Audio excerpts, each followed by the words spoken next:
세상에 떠도는 기묘한 괴담들. 첫 번째 이야기. 괴전에 살면서 인생에서 3번 가위 눌린 실화괴담. 내가 고3 이때쯤이었을 것이다. 무더운 여름이었고 내가 어떻게 잤는지는 기억이 안 나지만 꼭 잊지 못하는 기억이 있다. 난 잠을 자고 있었다. 영감님 두 분이서 얘기를 하는 꿈을 아주 곤히 꿈을 꾸었다. 무슨 얘긴지는 모르겠다.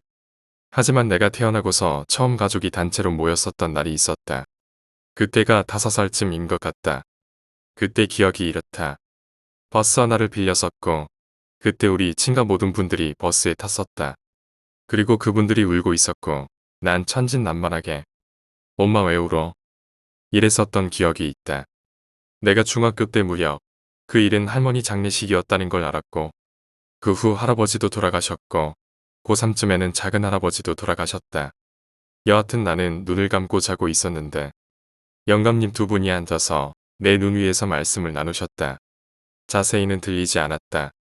하지만 자세히 들으려 할수록 그리고 그 사람이 누군지 흐릿했던 영상이 보일수록 내 머리는 어지러워지기 시작했다. 멀미할 때의 어지럼증의 제곱이라고 생각하면 된다. 구역질까지 나오려 했고 난 그것이 싫어서 정신을 차리려고 할 때면 영상과 소리가 멀어지고 있었다. 호기심에 정신을 풀면 다시 어지러워지고 시끄러워졌었다. 이것을 반복하다가 결국 아무것도 건지지 못하고 잠이 들었다. 두 번째, 20살이었다. 추석 때였고 추석 전날 과음을 했는데 아버지께서 큰 집 갈 때 나보고 운전을 하라고 하셨고 난 대전에서 옥천에 있는 큰 집에 운전을 하고 도착을 했다. 너무나 피곤한 나는 잠을 자려고 침대방에 누워서 잠을 청했다. 밖에서 시끌시끌했던 소리가 점점 작아지고 잠이 깼나 싶어서 몸을 움직이려 했던 순간 몸이 굳었다. 움직이질 않았고 목, 팔목, 발목만 움직였다. 아 이게 시발 그 가위라는 것인가 라고 중얼거린 나는 뭔가 튀어나올 분위기에 아무것도 없을 거라고 눈을 감고 생각을 했다. 눈을 뜨고 나도 모르게 시점이 움직여졌는데 웬 깨끗한 검은 원피스를 입고 머리가 엄청 긴 여자가 침대 발쪽 우측 끝에 있는 장롱 앞에 서 있는 것이었다. 아 시발 좆됐다라고 생각한 나는 다시 눈을 감고 가위를 풀려고 시도를 했다. 근데도 풀리지 않았고 다시 살짝 눈을 떴는데 이놈의 귀신분이 어플을 했나. 한 발짝 앞으로 다가온 모습이 보였고 얼굴은 보이지 않았다. 여전히 뭔가 소름까지 돋으며 공포감에 휩싸인 나는 다시 눈을 감았고 다시 눈을 떴을 땐 그 검은 원피스가 내 머리 옆에 서 있는 걸 느낄 수 있었다. 내 머리 우측에는 방문이 있었는데 문을 열어 놓았었으니까 보이지 않았다. 여하튼 귀신이 내 머리 우측에 서 있는 걸 느낀 나는 눈을 꼭 아주 꽉 눈이 다시 떠지지 않게 감았는데 그 귀신이 내 귀에 대고 하는 말이 어서와 보고 싶었어. 이러는 것이다. 아 그때부터 소름이 머리와 함께 온몸에 털이 곤두서며 내 안에 있는 심장이 1초에 400번은 뛰는 듯 마냥 긴장을 했고 눈을 뜨지 못한 나는 분명 느낄 수 있었다. 그 귀신이 내 입술에 입맞춤을 한 걸. 그리고서 가위가 풀렸다. 난중에 새어머니한테 말씀드려보니 하는 말이 반가워서 그런 거라고 했다. 반가운데 웬 입맞춤을. 세 번째, 나는 지금 공익이다. 노인요양시설에서 근무를 하고 있다. 1년이 다 돼 간다만 내가 여기 오기 전에도 나이가 다 드신 할아버지 할머니들은 죽어나가기 일쑤였다. 밤에도 죽고 낮에도 죽고 밥 먹다 죽고 뭐하다 죽고를 반복하고 있었는데 우리 기관에 3층엔 창고가 있다. 입지 않는 옷을 모아두는 곳이며 엘리베이터실이기도 했다. 기저귀를 모아놓는 장소이기도 했다. 여름에는 이곳이 딱이다. 한기가 많아서 맞다. 한기가 많다. 겁내 시원하다. 땀 뻘뻘 흘리다가 이곳에 들어가서 10분만 있다가 오면 추워져서 밖을 찾게 된다. 난 거기서 낮잠을 많이 잤다. 어려서부터 가위에 눌린 적이 그래도 눌려도 뭔가 이상한 가위를 눌렸었던 나는 동쪽 그러니까 해가 뜨는 창문 쪽에 머리를 두고 자면 가위를 눌린다는 걸 알았기에 창문 쪽으로 머리를 두고 자진 않았다. 그러다 어느 오후 밥을 신나게 퍼먹고 식후땡을 때린 후에 너무 피곤한 나머지 엘리베이터실을 찾았는데 이놈의 기저귀로 가득 차 있었다. 답을 쌓았다. 아주 잔머리가 천재적인 나는 결국 기저귀 위를 올라갔고 침대처럼 폭신폭신하게 느낌이 좋았다. 그리고는 머리를 창가 쪽으로 두고 잤다. 한참 잘 자고 있었을까? 잠에서 덜 깬 상태로 핸드폰의 시계를 보고 일어나야지 하는 순간 몸이 움직이지 않았다. 이번은 목만 움직였다. 난 살려달라고 소리를 지르고 있는데 귀에 선지 않은 고주파음과 함께 내 목소리는 목에서 탁 막히는 느낌이었고 이왕 이렇게 된 김에 다시 잠을 자려고 누웠는데 발목부터 뭔가 느낌이 이상한 게 올라오는 느낌이 들었다. 잠을 자면 뭔가 더 기분 잡치는 일이 벌어질까 두려워 눈을 뜨고 있었는데 아니나 다를까 난 위에서 잠을 자고 있었다. 그리고 고개를 들어 내 다리를 보고 있었는데 내 다리 사이로 무언가 올라오려고 하고 있었다. 아, 그때 생각하면 미칠 지경이다. 문은 잠근 상태였고 내가 있는 곳은 엘리베이터실 즉 3층이라 2층에 생활을 하는 직원들은 이곳은 잘 오지 않는 곳이었다. 그래서 소리를 아무리 크게 질러도 모르는 그런 곳이기 때문에 어떻게든 혼자서 이걸 물리쳐야겠다고 생각한 나는 더욱더 소리를 질러대며 온몸을 바둥바둥거렸다. 그러자 그 할머니인지 할아버지인지 구분이 안 가는데 여하튼 다리 사이에 있던 그게 올라오다가 딱 멈추더니 다시 내려가는 것이었다. 그리고 가위가 풀렸다. 내 온몸은 식은땀이 되었고 엘리베이터실에서 잠을 청하는 일이 없어졌다. 그리고 더더욱 창가 쪽으로 머리를 두고 자지 않게 됐다. 두 번째 이야기, 아파트의 귀신. 고등학교 3학년 때였습니다. 인문계도 아니고 상고이다 보니 질 떨어지는 일뿐이었죠. 막장 고세되니 술 담배는 기본이었지요. 전 주공 아파트에 살고 있었습니다. 주공 아파트라고 아시나요? 방 한 칸에 작은 아파트로 15에서 17평 정도 되며 독거노인이나 치매, 몸이 편찮은 장애인, 기초생활수급자 등 생활이 어려운 분들이 들어와서 사는 곳이지요. 월세 보증금 100만원에 월 5만원 정도이니깐요. 아파트도 상당히 오래되고 노인들만 많이 살다 보니 낮에도 한산하고 조용하며 밤이 되면 오래돼 잘 나오지 않는 가로등과 어둑어둑한 아파트 분위기가 싸했죠. 복도식 아파트 복도에는 페인트가 여기저기 까져 있고 지저분하게 널려있는 용품들 다 부서진 유모차, 꼬처리 된 자전거 등 이리저리 지저분하게 널브러져 있으며 복도엔 창문도 없이 뻥 뚫려 있는 구조이며 조명 하나 없이 컴컴합니다. 본론으로 들어갈게요. 저희 집 101동 친구네 104동이었죠. 고등학교 올라와 친해진 이 친구네 집에서 술 파티는 거의 매일매일 했죠. 4~5명씩 모여 밤새 술도 마시고 놀고 시험 기간엔 낮술도 마셔보고 참 재미있게 놀았었죠. 그늘도 어김없이 저녁에 술을 먹자며 약속을 잡았습니다. 겨울 저녁 7시가 되니 어둑어둑하더군요. 혼자 술을 잔뜩 사들고 친구들이 기다리는 친구네로 갔죠. 그때가 한 9시 정도 됐을 겁니다. 무거워서 낑낑 들며 친구네 104동으로 갔죠. 이 아파트의 엘리베이터는 처음 타봤습니다. 저희 집은 2층이라 그냥 걸어 다녔죠. 친구네는 12층이라 엘리베이터를 눌러 기다렸죠. 띵동 1층에 도착하고 엘리베이터가 열리는데 헐어버릴 대로 헐어버린 문짝은 기릭하며 열리고 문짝은 여기저기 구겨져 있고 엘리베이터 조명은 어두컴컴했습니다. 일단은 타고 12층을 눌렀죠. 문이 끼릭하며 요란하게 닫히고 엘리베이터 안엔 퀴퀴한 썩은내 같은 땀내가 진동을 하더군요. 그러려니 하고 올라가는데 띵동하며 멈추더군요. 뭐지? 하며 있는데 문은 스르륵 열리고 깜깜한 복도 입구엔 아무도 없었죠. 이상하다는 생각이 들었지만 희미하게 보이는 건 9층이라는 팻말 뿐이더군요. 닫힌 버튼을 연타로 눌러주며 12층 도착. 그늘도 친구들과 즐겁게 신나게 술을 먹었죠. 어느새 새벽 4시 친구들은 그 친구네서 잔다고 하고 저는 집이 요 앞동이니 집 가서 잔다고 했습니다. 담배 한 대를 피고 옷을 챙겨 입었습니다. 비틀비틀 약간 정신이 몽롱하더군요. 친구들을 바라봤는데 이미 다들 녹다운되어 잠들었더군요. 코 골는 소리가 요란하더라고요. 기식 웃으며 집으로 가려고 복도로 나와 깜깜한 복도 입구 엘리베이터 앞에서 내려가기 버튼을 누른 후 기다렸죠. 띵동 엘리베이터가 도착하고 기릭기릭 문이 열리더군요. 비틀거린 몸을 이끌고 엘리베이터에 몸을 맡기고 1층을 누르고 숫자판 앞에서 고개를 떨군 채 졸고 있었죠. 왠지 모르게 빨리 울린 띵동 소리에 정신을 차려내리려고 봤는데 깜깜한 복도 입구. 뭐지? 하며 내리려던 발을 들여오고 앞을 봤더니 희미하게 보이는 건 9층 팻말. 닫힌 버튼을 연신 누르며 시발 엘리베이터 고장인가. 올라올 때도 지랄이더만. 끼릭끼릭 문은 또 요란하게 닫히고 저는 또 고개를 떨구고 졸고 있었죠. 띵동 문이 열리고 환하게 경비실이 보이더군요. 1층이네 하며 내리고 백사동을 나오는데 뒤에 뭔가 날 보는 듯한 그 느낌이 들어 나도 모르게 난 뒤를 돌아봤습니다. 내가 탔던 엘리베이터에서 지팡이에 의지하신 채 힘겹게 내리시는 할머니가 날 쳐다보고 있는 게 아닙니까? 순간 오싹해서 비틀거리며 집으로 빠른 걸음으로 걸으며 생각했죠.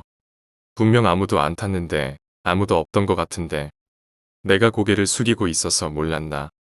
아닌데 멈춘 곳이라곤 9층인데 9층에서 난 내릴 뻔하고 바로 문을 닫고 내려왔는데 아 뭐지 아까 올라갈 때도 9층에 멈췄는데 아 시발 이게 귀신에 홀린 건가.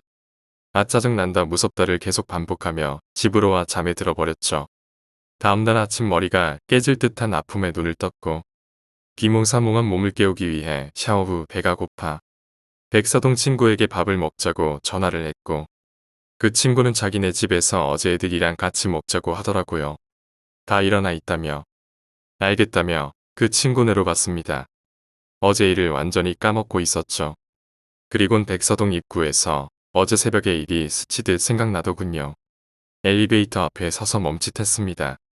무서웠습니다. 또 9층에 멈출까봐 친구에게 전화를 했습니다. 나 1층인데 내려와 우리 집에서 먹던지 밖에서 사 먹자며 내려오라고 했습니다. 친구 놈은 알겠다며 친구 한 놈만 씻으면 되니까 좀만 기다리라 했죠. 전화를 끊고 엘리베이터 문을 쳐다봤습니다. 찌그러지고 페인트는 여기저기 까져있고 존나 섬뜩한 내 부르릉 몸을 떨곤 몸을 돌리는 순간 전 가만히 한 곳을 실눈을 뜨며 응시했습니다. 엘리베이터 버튼 옆을 가만히 응시하는데 옆에 쓰여있는 팻말을 보고는 몸이 굳어치여 짝수충 운행이라고 쓰여있더군요. 어젠 분명히 9층에 섰는데 9층은 홀수잖아. 뭐지? 전 황급히 뛰어 올라가 3층에서 버튼을 미친듯이 눌러댔죠. 역시나 불도 안 들어오고 아무 반응이 없는 엘리베이터. 전 멍하게 한참을 3층에 있었고 1층에 도착한 친구들이 걸어온 전화벨 소리에 정신을 차리곤 허겁지겁 1층으로 내려와 친구들에게 얘기해줬으나 백사동 친구만 뭐야 섬뜩하다. 우리 동인데 그런 말 하니까 무섭다. 말 지어내면 안 돼. 라며 말했지만 식은땀을 흘리며 헉헉대며 말하는 제 모습을 보고는 자기도 모르게 푸르릉 몸을 떨더군요. 짝수층 엘리베이터가 고장인가? 왜 9층에 멈춰섰을까요? 친구들이 내려올 땐 쭉 내려왔다더군요. 그리고 그 할머니는 누구셨지? 귀신이었나? 세 번째 이야기, 형수님의 꿈. 본인은 평범한 제조업체에 근무 중인 20대 초반의 청년이다. 지금부터 들려드릴 얘기는 나이차가 15년 차이 나는 사촌 형님의 부인의 꿈 얘기다. 어느 날 7살 난 조카의 수술 소식을 들었다. 사촌 형과는 평소 왕래가 없어 추석, 설날 혹은 어쩌다 가끔 만나는 사이였는데 내 기억으론 조카의 건강에는 이상이 없었다.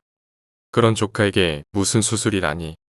정확한 병명은 모르겠으나 몸 안에 종양이 생겨 그것을 제거하는 것이랬다. 종양이라니 간단한 수술이라고 생각했으나 나중에 듣고 보니 조금만 더 종양이 자랐더라면 성장에 매우 안 좋은 영향을 끼칠 거라고 했다. 그렇지만 조기에 발견해서 참 다행이었다.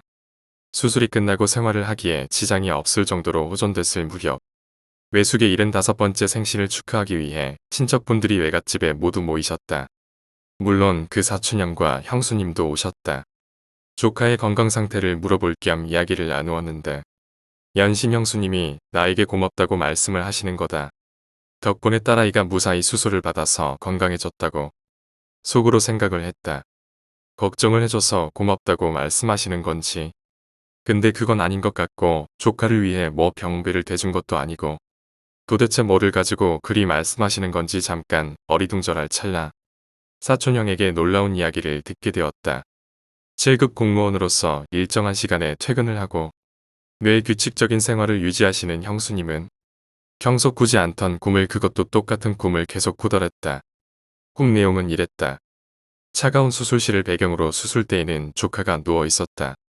그런데 섬뜩했던 것은 눈 감고 누워있는 조카를 찌를 듯이 쳐다보는 2명의 의사와 3명의 간호사였다. 이들은 움직임이 전혀 없었으며 손에는 각종 의료기구들, 메스라든지 가위 등등을 쥐고 부동 자세를 취했다.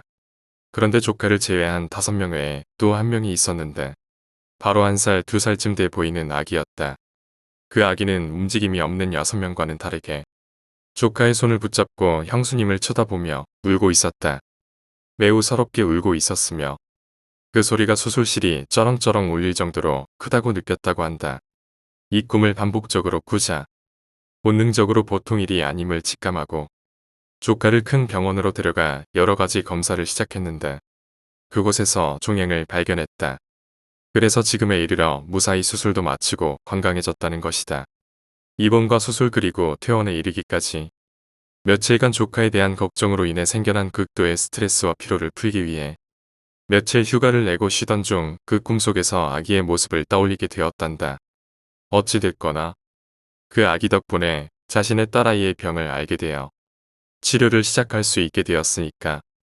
휴가로 인해 시간적 여유가 생겨 집 정리도 할 겸 서랍장을 정리하던 중 사촌형의 어릴 적 모습이 담긴 사진첩을 우연히 보게 되었단다. 호기심에 여러 장을 펼쳐보던 중 한 사진의 시선이 꽂힐 수밖에 없게 되었다. 바로 한 아기를 안고 있는 고등학생 때의 사촌형의 모습이었는데 놀랍게도 그 아기가 꿈속에서 보았던 아기였던 것이다. 그래서 사촌형이 퇴근하고 집에 도착했을 때 여태까지 이야기를 들려주며 사진에 있는 아기가 누구냐고 물어봤다. 사촌형은 깜짝 놀라면서 형수님에게 말하기를 얘는 서울 사는 막내 고모 처사들이잖아. 2살 때 내가 안고 찍은 건데. 여기까지 이야기를 듣고 보니 당사자가 돼버린 나는 소름이 끼쳤다. 정리하자면 나이 2살 때 모습이 형수님의 꿈속에 들어가 조카의 병을 알리고자 서럽게 울었다는 거. 나와 사촌형 가족들과는 특별한 인연이 없는데 왜 그럴까? 중요한 것은 조카가 건강해졌다는 거다. 그렇지만 왠지 모르게 그 이야기를 떠올릴 때마다 무서워진다. 4번째 이야기, 가방. 사랑하는 사람이 생겼다. 그녀와의 인연은 벌써 1년이 다 되었고 교제 기간은 5개월 정도. 난 그녀를 처음 보았을 때 삘을 받았다. 저렇게 아름다운 사람이 내 여자라면. 끈질긴 구애에 그녀가 항복했고 이렇게 5개월 동안 그녀와 함께했다. 그녀의 단점은 단 하나. 명품을 너무나 따지는 것이었다. 물론 그녀는 다른 여자들처럼 남자에게 물건을 사달라거나 빈대붙으려 하지 않았다. 돈이 많았던 건지 데이트 비용도 항상 그녀와 나 번갈아 가면서 내곤 했다.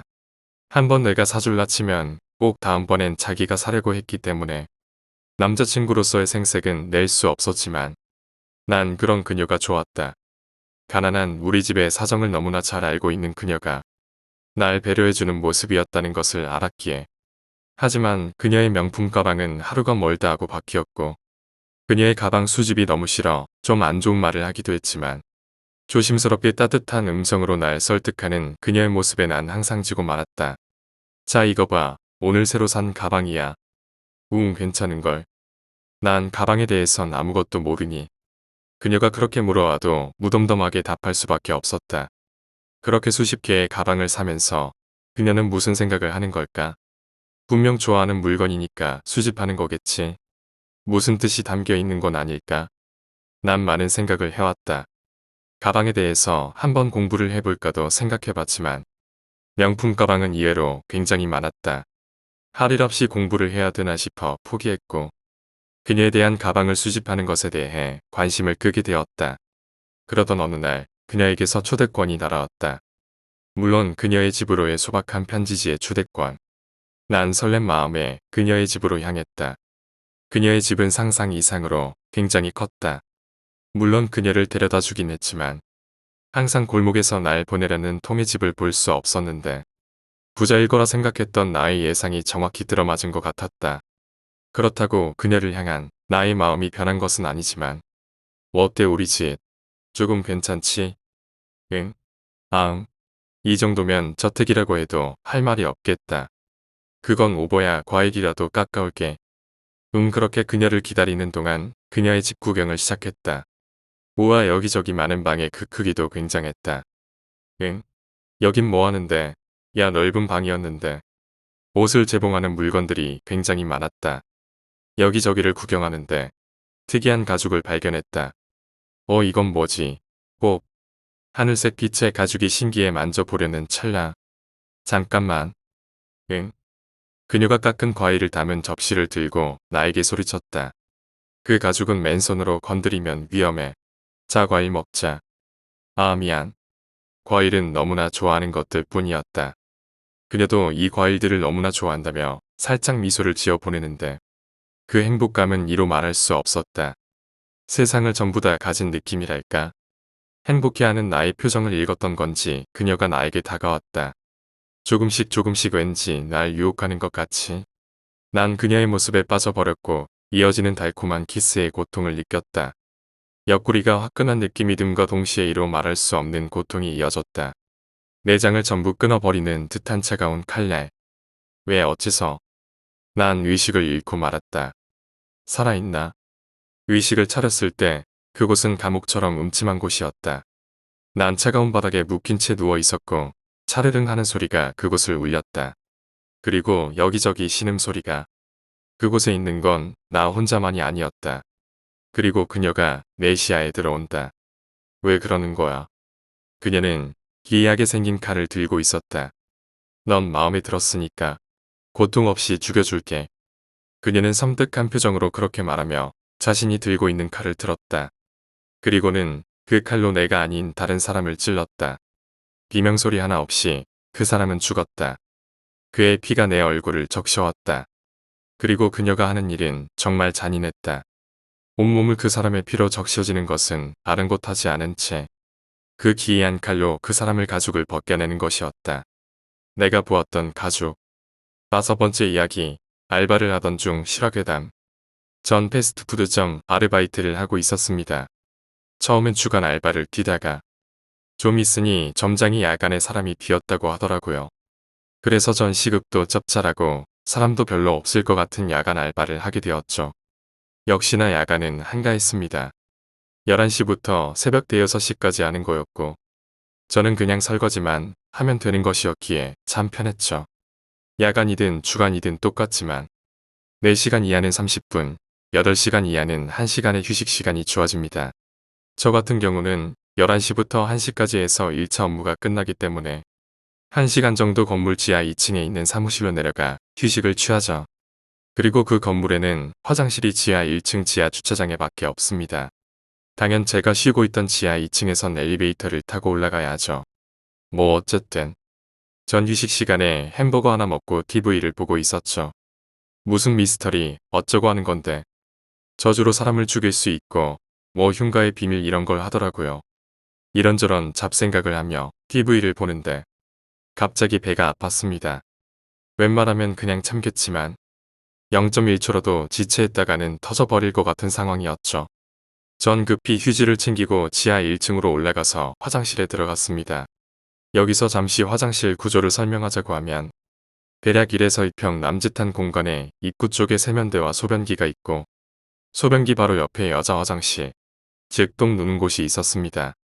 남녀 공용 화장실이었고 입구도 하나뿐이었죠.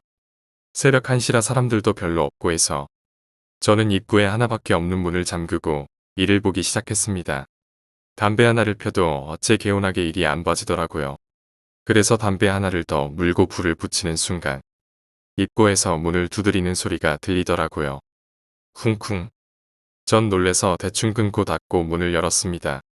근데 밖에는 아무도 없더라고요. 전 다시 일을 보려다가 이왕 끊긴 거 다시 보기엔 좀 찝찝해서 그냥 손 씻고 화장실을 나왔죠. 나오려고 입구문을 열었는데 웬 여자 한 분이 서 계시더라고요. 키는 제 어깨나 가슴까지 올 정도. 제 키가 175 정도 되니까 아마 158에서 163 정도 되지 않았을까 합니다. 그 여자분은 술 취했는지 비틀비틀거리며 화장실 안으로 들어오시더라고요. 나갈 때 살짝 어깨를 부딪혔습니다. 죄송합니다. 사과를 했지만 그 사람은 그냥 화장실로 들어가더라고요. 전 그냥 술 취해서 그런 것보다 하고 다시 사무실로 내려가려고 했는데 거의 만갑 상태인 제 담배와 폰을 놔두고 왔다는 걸 깨달았습니다. 화장실에 여성분이 금방 들어가셨기에 매너남인 저로선 그분이 일에 집중하실 수 있도록 기다려 드리려고 했죠. 근데 10분, 20분, 제가 휴식 시간이 끝날 때까지 그분은 안 나오시는 것이었습니다. 뭐야 이 사람, 화장실에서 힘주다 쓰러졌나. 속으론 웃으면서 그냥 달라고 해야겠다라고 생각하고 화장실 안으로 들어갔습니다. 큰일 보는 곳 앞에 가서 노크를 했죠. 똑똑. 그런데 안에선 아무런 대답도 없더군요. 아나 이거 진짜 쓰러진 거 아냐? 이런 생각을 하고 있는데 갑자기 뒤에 문이 끼 쿵 하면서 닫혀버렸습니다. 순간 전 놀랬죠. 아까 TV에서 살짝 무서운 것도 봐서 겁도 났었습니다. 저기요. 안에 제 담배랑 폰 좀 주세요. 꽤 큰 소리로 말했는데도 대답이 없더군요. 그때 갑자기 입구문에서 아까와는 달리 큰 소리로 쿵쿵하고 문을 세게 두드리는 소리가 나더라고요.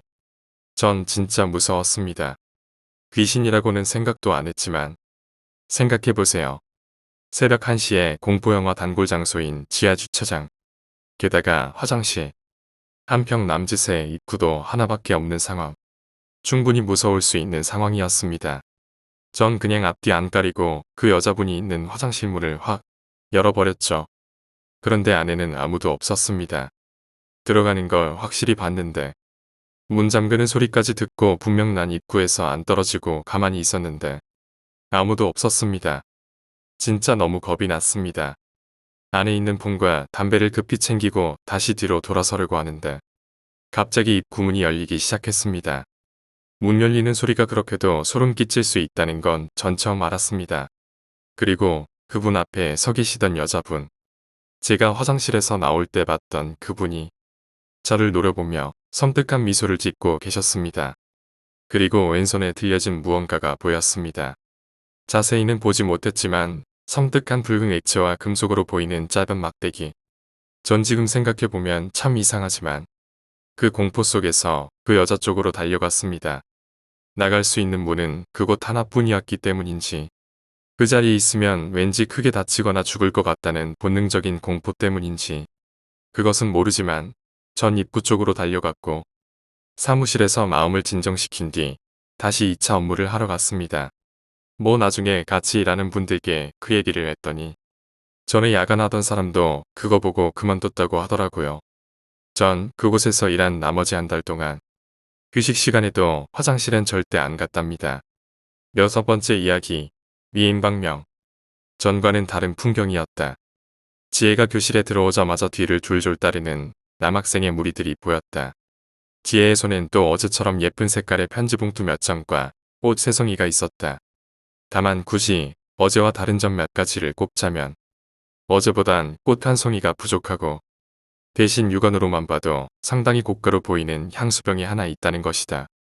이런 지혜의 인기에 다른 여자아이들의 반응은 꼭 질투를 보인다거나 시기심을 드러낸다거나 하는 건 아니었다. 다만 그녀들도 약간은 놀랍고 심지어는 신기해하는 눈초리였다. 오늘에서야 확실히 깨달았지만 지혜는 정말 짧은 새에 지나치게 예뻐졌다.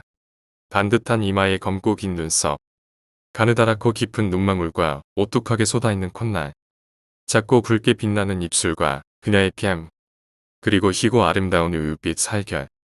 더불어 아무리 성장기라지만 단 몇 주 만에 15cm는 훌쩍 커버린 키하며 맵시 있게 내려오는 몸매와 크고 아담한 가슴, 그리고 재뻗은 다리까지. 분명 전과는 다른 고혹적인 분위기가 지혜를 감싸고 있었다. 놀라운 건 불과 한 달 전만 해도 지혜의 모습은 이렇지 않았다. 그는 반에서 항상 조용하고 존재감 없고 못생긴 여자아이였다. 지금 지혜의 키는 어림잡아 175는 되겠지만 그때는 160cm도 안 되는 땅딸보 꼬맹이였다. 게다가 쌍꺼풀 없고 작은 눈에 여드름까지 나있는 정말 못난 얼굴이었다. 이 모든 변화가 겨우 한 달 만에 일어난 것이다. 지혜와 자주 마주치지 못한 다른 반 친구들은 그녀가 혹시 성형수술을 하지 않았는가 혹은 다른 사람이 아닌가 하고 오해할 테지만 그녀를 한 달 동안 봐오고 쭉 같이 지낸 우리 반 그부들은 그녀의 변화를 확실히 피부로 느끼고 있었다. 그녀는 정말 하루하루를 다른 모습으로 우리에게 다가왔다. 언제부턴가 쑥쑥 자라기 시작한 그녀의 키하며 하루하루 다르게 변해가던 그녀의 여드름 범벅 새빨간 피부. 그리고 기형적 길이만큼 크고 영롱하게 뜨이기 시작하던 그녀의 눈. 솔직히 남자인 내가 느끼기에도 지금 지혜의 모습은 정말 아름답다. 예전엔 그저 무뚝뚝하고 어두운 이미지의 아이였는데 이제는 그런 얌전한 모습마저도 도도하고 고혹적으로 느껴진다. 이 아름다움이 어느 정도의 수준이냐면 TV 속 잘 나가는 여자 스타의 미모가 무색할 정도이며 심지어는 여자 아이들마저도 지혜의 아름다움에 빠져 있다는 것이다. 물론 수업 시간도 제대로 진행될 리 없었다. 교실에 있던 대부분의 아이들은 수업 시간엔 멍하니 지혜만 바라보고 있었고 남자 선생님이 들어오는 수업은 아이 선생님이 앞장서서 괜한 이야기거리들을 만들어내며 지혜에게 말을 걸곤 했다. 어쨌든 지혜의 인기는 이제 거의 연예인이나 다름없게 돼버렸다. 그러다 얼마 후 학교엔 다시 사건이 터졌다. 수많은 남자들의 사랑을 한 몸에 받던 지혜가 돌연 죽어버린 것이다. 사실 지혜는 현기증이 잦고 굉장히 약한 아이이기도 했다. 이제는 학교에서 스타가 되어버린 지혜의 죽음은 많은 이들의 안타까움을 더했다. 나 또한 내심 속으로 지혜를 좋아했던 터라 슬픔을 감추지 못했다. 우리 반엔 지혜와 유독 돈독한 우정을 가졌던 두 명의 소녀가 있었다. 바로 유나와 혜연인데 이들도 지혜의 죽음을 무척 슬퍼했으며 특히 먹성 좋고 튼튼한 혜연이가 며칠 동안 거의 밥도 못 먹다시피 할 정도로 애통함을 드러냈다. 이 친구들도 역시 지혜와 마찬가지로 조용조용하고 어두운 친구들이었는데 특히 예전의 지혜처럼 얼굴이 무척 못생긴 여자아이들이었다. 혜은이 같은 경우는 두꺼비를 연상케 하는 몸매와 널쩍한 코가 특징이어서 장난이 짓궂던 반아이 몇몇은 종종 혜은이를 두꺼비라고 놀리기도 했다. 그렇게 지혜의 장례식이 끝나고 시간은 흘러갔다. 학급 분위기는 의외로 지혜의 빈자리가 큰 모양이기는 했지만 다시 예전의 모습을 찾아갔다. 지혜의 책상에 자주 찾아오던 남자아이들의 조문행렬과 조화도 지혜의 책상과 의자를 교실에서 치우면서부터 뚝 끊겼다. 지혜에게 자주 관심을 드러내던 노총각 국사 선생님도 한동안 진 빠진 사람처럼 지내더니 이내 농담도 줄곧 하던 예전의 모습을 찾았다. 아, 그래도 지혜 같은 절세미인은 앞으로도 세상에 태어나긴 힘들 거야. 그러게 말이야. 나도 차라리 일찍 죽더라도 엄청 미인이었으면 좋겠다. 넌 죽어도 안 돼. 짓궂긴. 야, 근데 쟤네는 왜 안 예뻐지냐? 창가에 옹기종기 모여 시시콜콜한 잡담을 나누던 여자애들 몇몇이 유나와 혜연이가 있는 쪽을 흘끔 돌아보았다. 둘은 한참 남아있는 점심시간에 할 게 없어서 묵묵히 책을 읽고 있었다. 모르지. 안 되는 사람들은 뭘 해도 안 된다는데. 난 김지혜가 갑자기 그렇게 예뻐지길래 은근 쟤네들도 기대했다. 근데 아직도 투투. 아 뭐야 투투래. 야 근데 정혜은 의외로 요즘에 살 많이 빠졌어. 여자애들의 험담에 계속 관심을 갖고 듣고 있다가 나도 문득 그 여자애들과 함께 혜은이를 쳐다보게 됐다. 사실 그랬다. 지혜의 죽음 이후 혜은이는 심한 패닉 상태였다. 먹을 거 잘 먹고 뚱뚱한 혜은이가 밥도 먹는 둥 마는 둥 잠도 자는 둥 마는 둥 지냈던 것이다. 요즘은 그래도 충격에서 많이 헤어나온 것 같긴 하지만 그 덕인지는 몰라도 살이 굉장히 많이 빠져 있었다. 이제는 정말 젖살만 조금 토실토실하게 남아있을 뿐이었다. 여자애들의 험담을 어떻게 눈치챘는지 유나와 혜은이는 약간 불쾌한 표정을 지으며 그 자리를 황급히 피했다. 나는 문득 혜은이의 키가 약간 자랐다는 걸 느꼈다. 이제는 살도 많이 빠진 혜은이의 뒷모습은 약간 다른 사람 같기도 했다. 그리고 다음날 오랜만에 학교에 일찍 온 나는 다가오는 기말고사를 위해 자습서를 펴놓고는 핸드폰이나 만지작대고 있었다. 반에서 제일 재밌고 짓궂은 경태가 내는 두꺼비 소리에 몇몇 남자애들이 크게 웃었다. 나도 피식 웃었다. 아마 혜은이가 교실에 들어온 모양이었다. 핸드폰을 닫고 고개를 들자 역시 혜은이와 유나가 막 교실로 들어오다. 경태의 농담에 급 불쾌한 표정을 짓고 있었다. 그때 순간 나도 모르게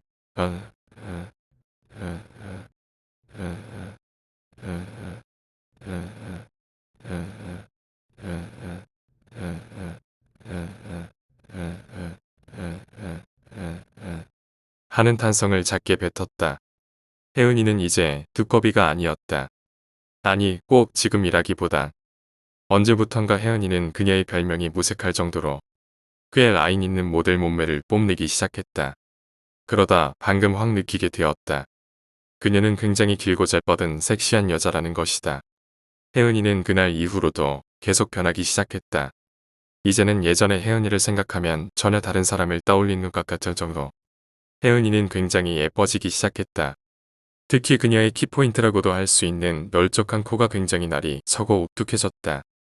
듣기로 그녀는 교복을 다시 한 벌 사게 되었다고 하는데, 그러고 보니 일주일 전쯤 약간은 헐렁한 옷을 입고 있던 그녀의 어설픈 모습이 떠올랐다.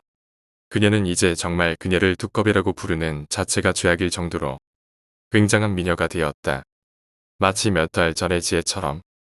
야, 요새 두꺼비 왜 저래? 아, 존나 예뻐. 야, 장난 아냐. 지혜보다 더 예뻐. 에이, 지혜가 더 낫지 그래도. 아냐. 지혜는 눈이 진짜 예뻤는데 혜은이는 몸매가 개쩔어. 특히 가슴이 존나 매혹적이야. 크기도 딱 좋지. 거기서 허리와 엉덩이로 흐르는 S라인까지. 와 쩐다 진짜. 경태는 그러면서 또 혜은이를 힐끔 쳐다보았다. 아무래도 두꺼비라는 별명을 혜은이에게 지어준 장본인인 경태가 두꺼비를 좋아하게 된 것 같다. 경태가 바라본 그녀는 이제 예전의 지혜처럼 많은 사람들 틈에 끼어 있었다. 문득 나는 두리번대며 유나를 찾았는데 유나는 자기 자리에 홀로 앉아 우리 쪽을 보고 있었다. 나와 눈이 마주친 유나는 다시 읽고 있던 책을 읽기 시작했다. 야 혜은아, 비결이라도 있니? 아 좀 가르쳐줘. 어떻게 이렇게 확 예뻐질 수 있는 거야. 예전 창가에 옹기종기 모여 앉아 혜은이를 뒷담하던 반여자애들이 이젠 모두 혜은이를 줄줄 따라다니기 시작한 것도 그쯤이었다. 아마 지혜를 이은 혜은이의 대변신에 적극적으로 호기심을 드러내기 시작한 것 같았다. 모르겠어. 그냥 자고 일어나니까 이렇게 됐어. 하지만 혜은이는 정말 자신에게 일어나는 모든 일들을 자기도 모르는 듯했고 예전과 다를 바 없이 얌전할 뿐이었다. 덧붙여 신기한 건 그렇게 먹성 좋고 튼튼하던 혜은이의 변화도 있었다. 언제부턴가 혜은이는 자주 점심을 굶었고 심지어는 아침을 거르고 오기도 했다. 이제는 무슨 무리의 여왕이라도 된 듯한 혜은이는 언제나 그녀를 졸졸 따라다니는 여자아이들의 김밥이나 빵 한두 입을 얻어먹는 게 전부였다. 그리고 그 무리엔 물론 유나는 없었다. 혜은이 패거리는 이제 타 학교에서까지 이름을 떨치기 시작했는데 이 패거리는 혜은이를 필두로 미녀들만 모여있기 때문에 남자들한텐 대환영이었다. 그리고 정말 그랬다. 혜은이를 자주 따라다니기 시작한 여자애들 몇몇이 정말 혜은이처럼 미녀로 변하기 시작했던 것이다. 내가 깜짝 놀랐던 건 내 짝꿍 하연이었는데 그녀는 약간 귀여운 얼굴이긴 했지만 머리숱이 많이 없었다. 그러던 하연이가 혜은이 패거리가 된 후 언제부턴가 머리숱이 엄청 풍성해졌고 TV 샴푸 선전에서나 보던 머릿결처럼 머릿결이 장난 아니게 찰랑찰랑했던 것이다. 게다가 약간은 애뜻 보이던 하연이의 얼굴이 언제부턴가 굉장히 고혹적이고 요염하게 변해갔다. 중요한 건 이제 그녀의 가장 큰 매력은 찰랑거리는 머릿결이라는 것이다. 혜은이 패거리는 이제 전 멤버 모두가 빼어난 미인들이 되어버렸으며 우리 학교를 비롯한 주변 모든 학교를 거의 군림하다시피 하는 힘을 가지게 되었다. 그리고 사건은 얼마 지나지 않아 터졌다. 갈수록 식사를 거르고 심지어는 심한 현기증 증세까지 앓던 혜은이가 수업 시간에 돌연 쓰러진 것이다. 깜짝 놀란 남자아이들이 그녀를 일으켜 양호실로 데려갔으나 끝내 혜은이는 죽고 말았다. 이 일을 계기로 정혜은 패거리는 사실상 해산되어 버렸지만 그 멤버들의 입지엔 아무런 지장이 없었다. 그녀들도 이젠 혜은이 못지않은 절세미인이 되어버렸기 때문이다. 오늘 난 하연이와 막 혜은이의 장례식을 갔다 오게 되었다. 하연아, 괜찮아? 응, 좀 혼란스럽기도 하네.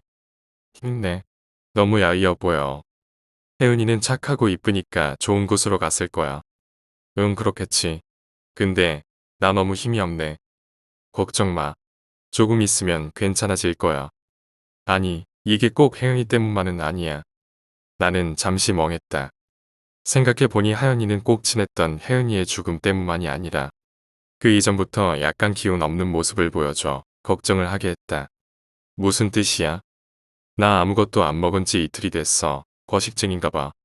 하연이의 눈빛이 약간 절박해지기 시작했다. 내가 밥 사줄게. 가자. 나는 혼란스러워하는 하연이의 손을 꽉 잡고 다시 움직이려고 했다. 아니야. 그게 문제가 아니야. 하지만 하연이가 내 손을 뿌리쳤다. 그럼 나 곧 죽을지도 몰라. 뭐? 지혜도 그랬어. 혜연이도 그랬어. 나도 그래. 우리 패거리 애들도 다 그래. 다 이상해. 무슨 말이야? 우린 아름다워. 근데 거기엔 대가가 필요한가 봐. 나는 갈수록 그녀의 말이 이해가 되지 않아 묵묵히 듣기만 했다. 미인방명이란 말도 몰라. 우린 아름다움을 얻었어. 대신 우린 죽어야 돼. 무슨 말인지 모르겠지? 아무도 알지 못해. 이건 병이라고. 전염병이야. 그녀의 아름답고 핏기 없는 볼 위로 붉은 눈물이 떨어졌다. 눈물을 머금고 있는 그 영롱한 눈망울이 그날따라 더욱더 그녀의 매력을 내뿜기 시작했다. 아름다워. 나도 모르게 내뱉은 한마디였다. 하연이의 촉촉한 입술이 내 입술에 닿았다. 나도 그녀의 가녀린 어깨에 손을 얹어 그녀의 키스를 받아주었다. 이 세상 어떤 초콜릿보다도 달콤한 절세미인과의 키스였다. 사랑해. 이게 다야. 하연이는 그대로 뒤도 돌아보지 않고 뛰어갔고 나는 한참 동안 그 자리에 서서 두근대는 심장과 약간의 몽롱하고 약간은 기분 좋은 그 느낌을 만끽했다. 다음 날도 그 다음 날도 하연이는 오지 않았다. 게다가 혜은이의 죽음을 기점으로 많은 친구들이 하나, 둘 결석을 하기 시작했는데 그 모두가 다 혜은이 패거리들이었다. 기껏 학교에 꾸준히 나오는 몇몇도 정상적인 상태는 아닌 것 같았다. 전부 양호실에서 하루를 보내거나 종일 무기력하게 앉아있기만 했다. 애틋하게도 그녀들의 옆을 지키며 간호해주고 죽을 떠먹여주는 수많은 남자들이 있었으나 그녀들은 먹는 것마다 다 토해냈고 종종 느닷없는 실신으로 주위를 깜짝 놀라게 하곤 했다. 게다가 이런 논란에도 불구하고 미녀로 변해가는 여자들의 수는 점점 더 늘어났다. 그리고 나는 얼마 후 너무나 슬프게도 하연이의 자살 소식을 전해 듣게 된다. 저기 조금 허전해진 교실에서 홀로 창밖을 바라보고 있던 나를 부르는 목소리에 옆을 돌아보았다. 누군지는 모르겠지만 굉장히 예쁜 여자아이였다. 아, 요즘은 다들 예쁘게 변해서 누가 누군지 잘 모르겠네. 누구? 나 유나. 아, 유나라 하면 지혜와 혜은이와 함께 못난이 트리오로 불리던 여자아이였는데 지금 보니 굉장한 미인이었다. 아무래도 유나도 지혜와 혜은이처럼 미인병에 걸린 것 같았다. 아, 유나 알겠다. 왜? 저기 하연이 소식은 나도 유감이야. 그러니까 둘은 굉장히 좋은. 알겠어. 고마워. 나는 약간 쓴 웃음을 지으며 말했다. 저기 기분 나쁘게 하려던 건 아냐. 아, 괜찮아. 오히려 고마워. 아, 천만에. 예전의 유나면 모르겠지만 지금 이렇게 예뻐진 유나에게 별로 귀찮은 내색을 보인다거나 하고 싶진 않았다.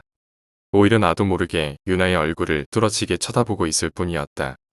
미인병에 걸린 여자들의 얼굴은 솔직히 정말 이성을 잃을 정도로 아름답기 때문이다. 집에 같이 가지 않을래? 그래. 같이 가자. 나는 선뜻 그 제안을 승낙했다. 사실 유나는 그동안 많이 외로웠을 것이다. 혜은이가 예뻐진 후에 유나가 혼자 다니는 모습을 자주 봤기 때문이다.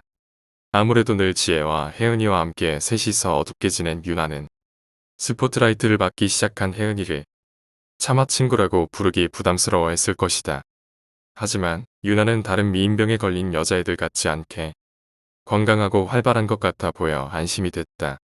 저기 있지. 밥 꼭꼭 잘 챙겨 먹어. 무슨 의미야? 밥 사주겠다는 거야. 고마워. 하긴 요즘 도통 입맛이 없긴 해. 오늘은 급식도 안 먹었어. 유나의 그 말 한마디에 순간 수많은 생각들이 스쳐 지나갔다. 그러지 마. 밥을 거르면 안 돼. 나는 약간 다급하게 말했다. 고마워. 내가 사주는 거라면 맛있게 먹을게. 유나의 그 말 한마디에 방금까지의 걱정이 눈 녹듯 사라졌다. 갑자기 유나를 꼭 지켜줘야겠다는 생각이 들었지만 하연이를 잃은 지 얼마 되지도 않아. 다른 여자에게 마음을 보내는 나 자신에게 조금은 거부감이 들었다. 그렇게 우리는 막 운동장을 따라 걷기 시작했다. 나 있지. 유나는 운동장을 조용히 가로질러 걷고 있던 우리의 침묵을 깼다. 외로웠어. 혼자이기도 했고 또 못생기기도 했으니까. 근데 내가 좋았어. 그래서 나도 지혜랑 혜연이처럼 예뻐지기 시작했을 때 솔직히 기뻤어. 남자들은 다 그렇긴 하지. 예쁜 여자를 좋아하니깐. 근데 나도 그렇게 됐잖아. 너한테 다가갈 수 있게 됐잖아. 하연이의 눈물 어린 마지막 모습이 스쳐 지나갔다. 난 내가 좋아. 이제 나도 예쁘잖아. 난 이제 더 이상 혼자이고 싶지 않아. 내가 좋아. 왜 그래? 나도 모르게 운동장 한가운데 멈춰 있었다. 유나는 어리둥절해했다. 예전의 유나는 약간 마녀 같은 이미지였다. 눈도 찢어져 있고 이빨도 뻐드렁니였다. 그런 유나가 지금 내 앞에 서 있다. 뻐드렁니는 아니다. 아니 오히려 치아가 상당히 예뻤다. 한번 웃어볼래? 나는 느닷없이 유나에게 이상한 부탁을 했다. 하지만 유나는 정말 예쁘게 웃어주었다. 고른 치아가 분홍빛 입술 안에서 하얗게 빛났다. 나도 널 잃고 싶지 않아. 그리고 내 생애 가장 달콤한 두 번째 키스를 했다.